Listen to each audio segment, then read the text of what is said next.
Alright, people of the internet, what's up? It's Greg. How's everybody doing today? Alright guys, so it was 1 year ago exactly today, but on Sunday, March 25th of 2018, that Dragon Ball Super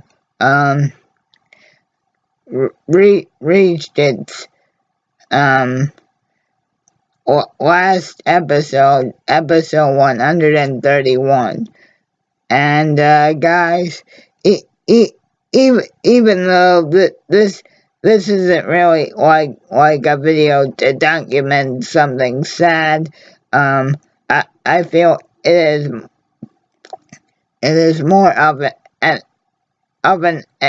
acknowledgement that that it's been 1 year since Dragon Ball Super had to go into hibernation be, be, be, because of Toei Animation concentrating on Dragon Ball Super Broly.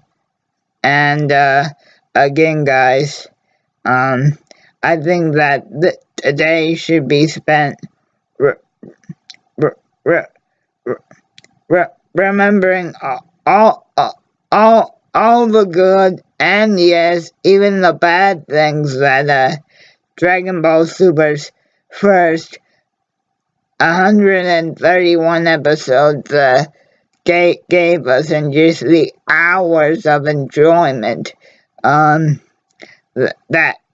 it provided us week after week for an entire 3-year run. Now guys, also again, I think I said something very similar to this when I made my video talking about Dragon Ball Super coming out as a series in general. And July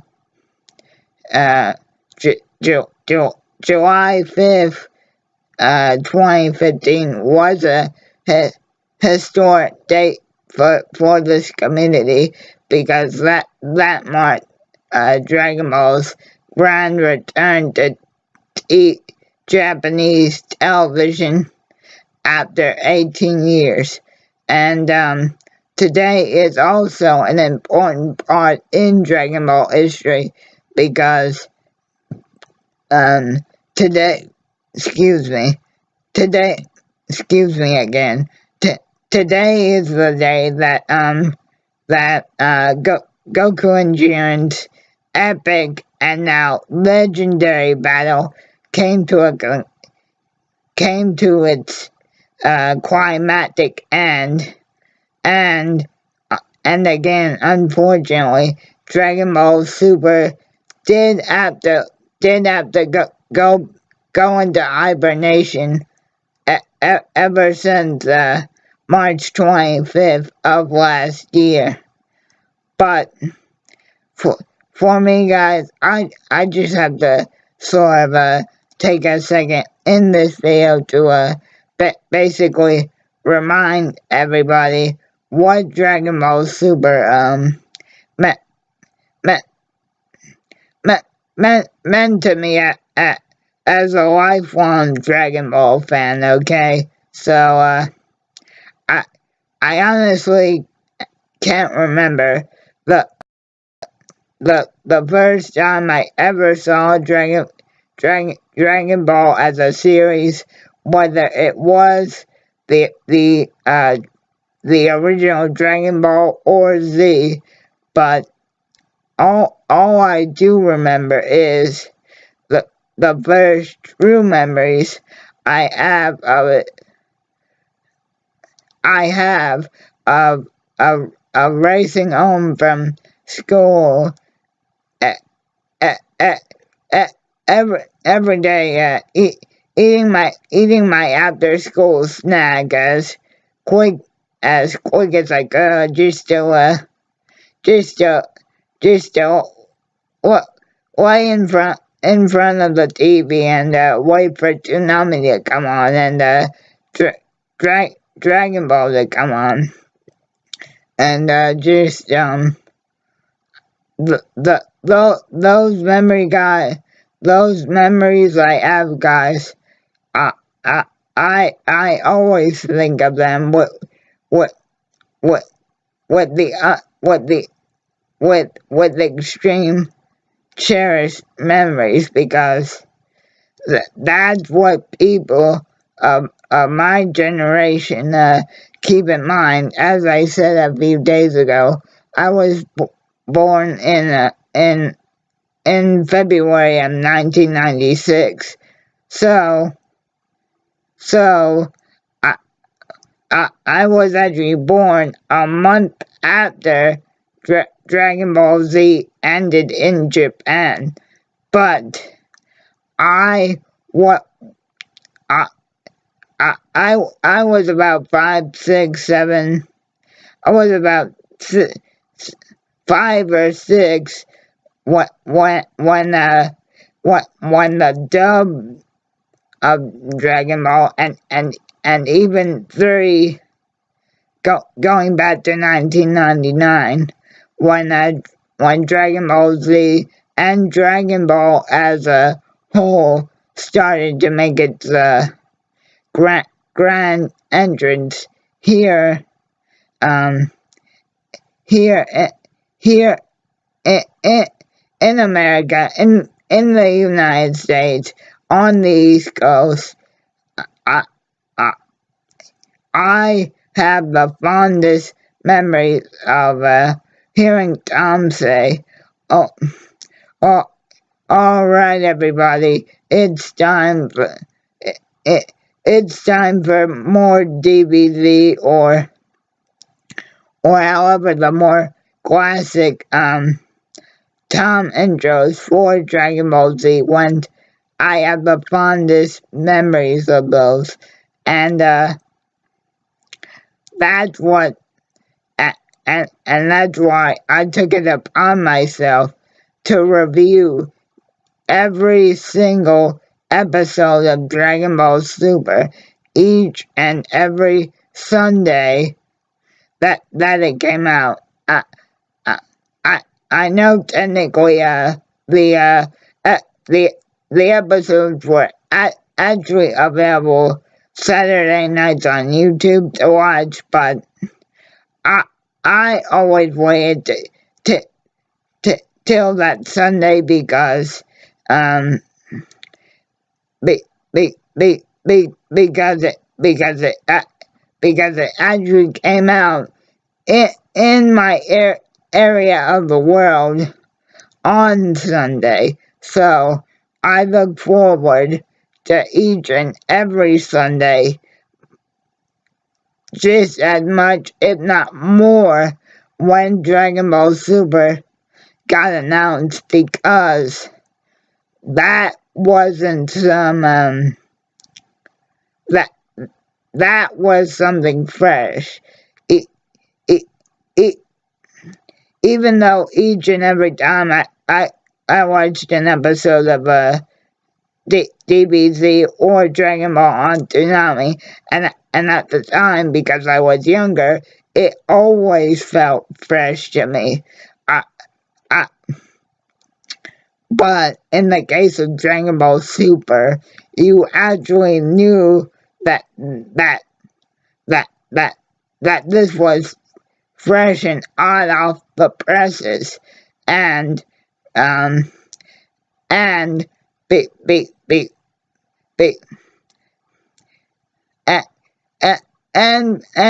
and because I was born after Dragon Ball completed its original run, and obviously back in '99 and the early 2000s, actually all the way up until 2008 when Toonami was cancelled, that there really was no way for people to be able to discuss about what they thought about the the the newest episode of DBZ that aired on Toonami or Hulu. No, no, nobody got to talk about. Oh, gee, I used to love staying up late to watch the midnight run that Toonami would sometimes do every so often. Or ooh, I love the Saturday Tsunami that Toonami would sometimes do, because that's where they aired mostly Dragon Ball, and not to mention other classics such as Yu Yu Hakusho and G Gundam. But for me, guys, that is what made Dragon Ball Super so special. And a year ago today, when it stopped airing, or had to, or had to go back in hibernation because its first run had reached its conclusion. The there was almost this sense of emptiness, because, guys, truly for me, even before I seriously got into or even cared about the difference between Dragon Ball is actually considered an anime, or this is an anime and this is the difference between a cartoon and blah blah blah. To me, guys, now actually, before I say that, to be quite honest, I'm basically not into the average TV shows that somebody at 23 years old should be into. I'm still way more into cartoons than say Game of Thrones or The Walking Dead or Supernatural or something like that. Now I know what all those shows and properties are, but to me, cartoons have always had a very fun place in my heart, and to me, growing up and being 5 in 2006 and 2001, so on and so forth, I didn't know that Dragon Ball was quote unquote an anime. To me, what I was trying to get to before is Dragon Ball as a whole was always my favorite cartoon to watch on TV. Growing up as a little kid, and to me, seeing Super return in July of 2015, which also happened to be the year I graduated high school, by the way, so a fun fact there. But anyway, seeing Dragon Ball and Goku, especially being able to come back and have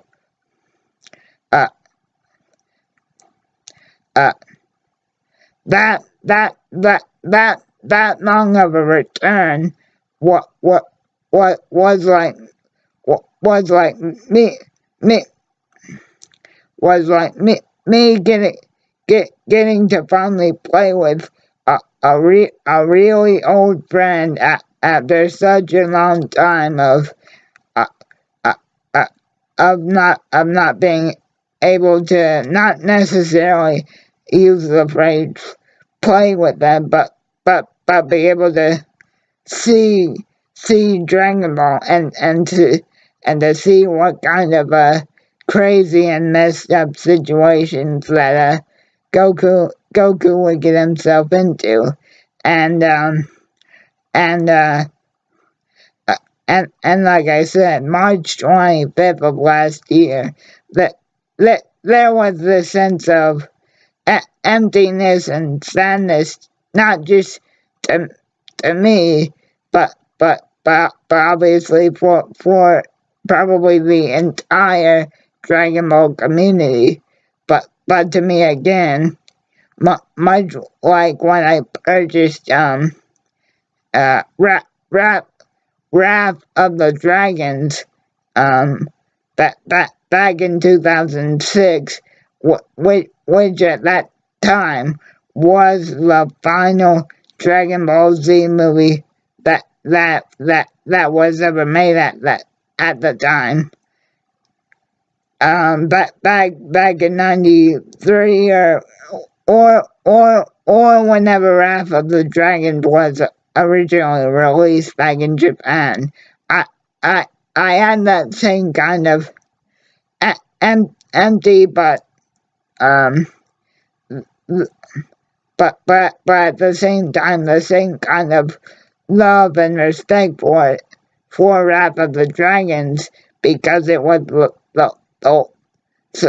because at that time I thought that was the last time I would have to get to see my my my my my my my my my favorite basically childhood show. And sorry for the stutter there, guys.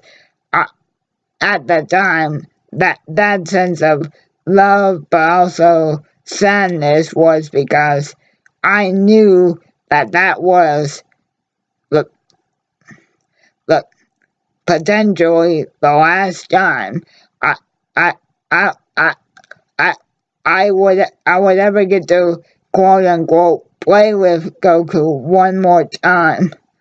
And when Dragon Ball Z Battle of Gods came out, that to me, well, actually, I know this is turning into kind of a long video, guys, but I actually like doing these, so let me basically tell you a little story. It it it it it it it was actually the day after Battle of Gods had been released in Japan, so this would have been March 31st of 2013, and for whatever reason that day, I decided, because I had just downloaded YouTube on my PS3, and for whatever reason that day, I decided to type in Dragon Ball Z Goku Goes Super Saiyan 3, because again, I don't know what made me type Dragon Ball in that day, but right after I watched that clip, I happened to stumble upon Unreal Entertainment Gaming's one of his videos about Dragon Ball Z Battle of Gods, and to me, that basically just made my inner younger self, even at that time, being 15, 16, actually 16 at the time, that made my younger childhood self basically go nuts, and that basically relit the spark that I had for Dragon Ball. And again, to kind of get to the finish line of the story here, Battle of Gods, Resurrection F, and especially Dragon Ball Super Broly, that all gave me a chance to sort of relive those younger childhood memories of being able to watch Dragon Ball on Toonami. But in those three films cases, I, I, I was actually able, for the first time ever in my life, go to the movies all 3 times and watch new Dragon Ball material.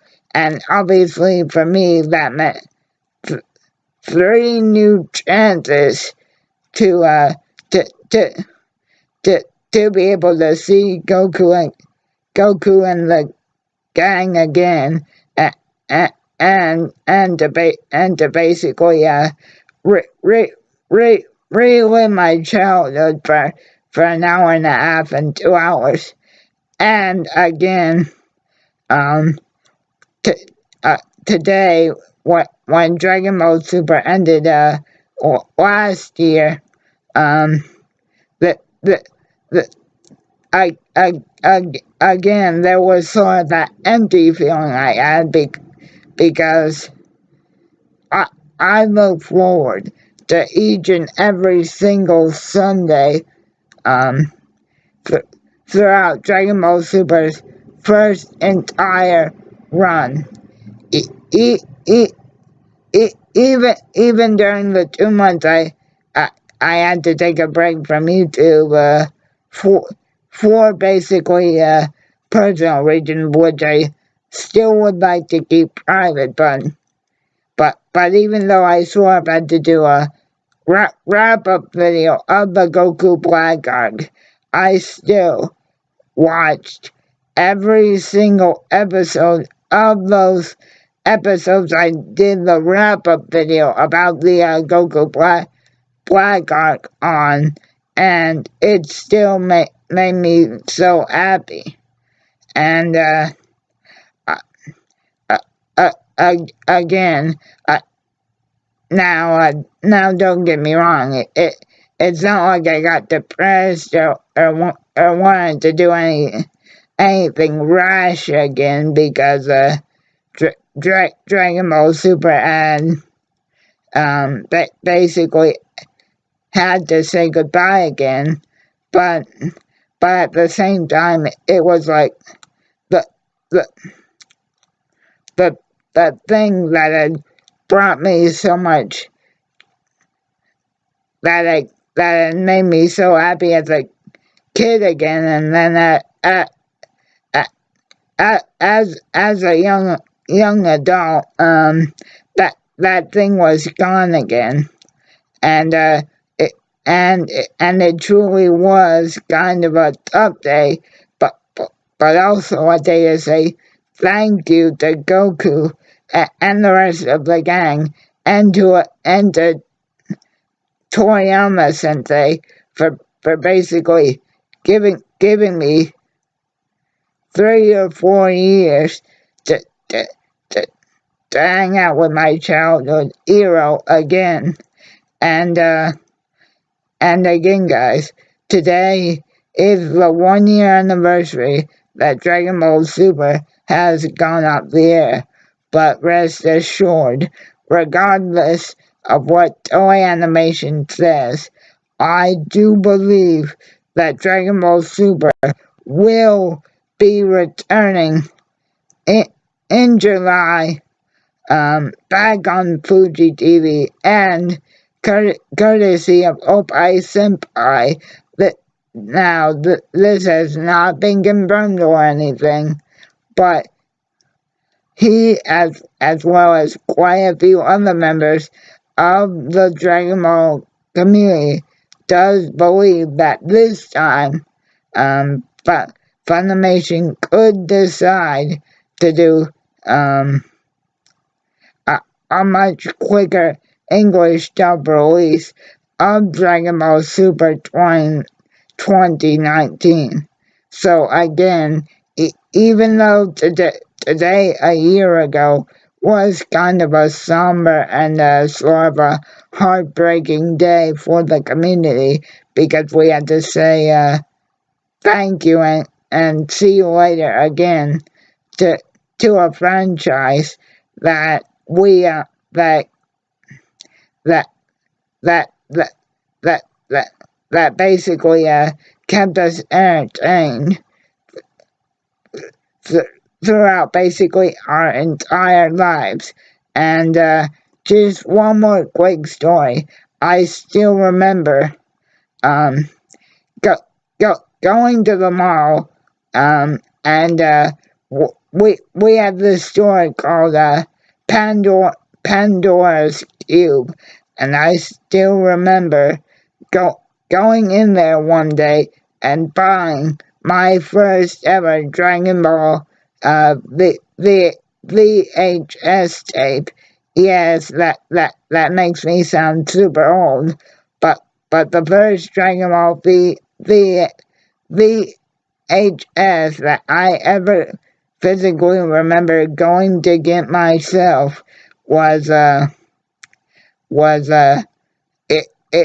it's just after Goku lands on planet Namek, and it was called Ginyu Assault, and that's how far Dragon Ball goes back for me.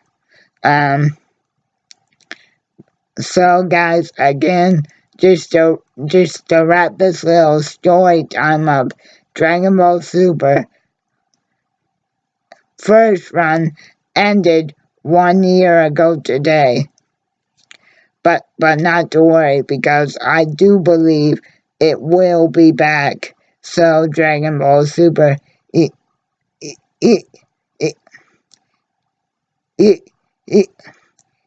may have had to go back to sleep 1 year ago today for only a short time.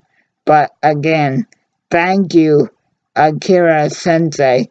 Thank you to the entire Toei and Funimation team that made Dragon Ball Super possible. Thank you, Sean. Thank you, Chris Sabat. Thank you, Linda Young, the original voice of Frieza and Fortune Teller Baba, and basically, thank you, Goku, for always being a source of major inspiration and joy to me as a child. And I do believe that this July coming, we will see we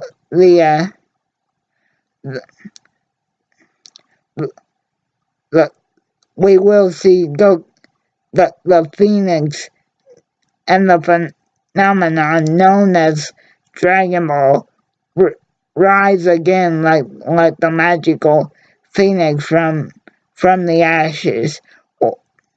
And I do believe that Dragon Ball will be back this July to entertain us all again. But again, guys, Dragon Ball Super ended its first run 1 year ago today, and may it return this July to give us all many more years of entertainment. Dragon Ball Z for life, people. Thank you for watching and listening to this. Don't forget to subscribe and keep on rocking. Dragon Ball 2019, people.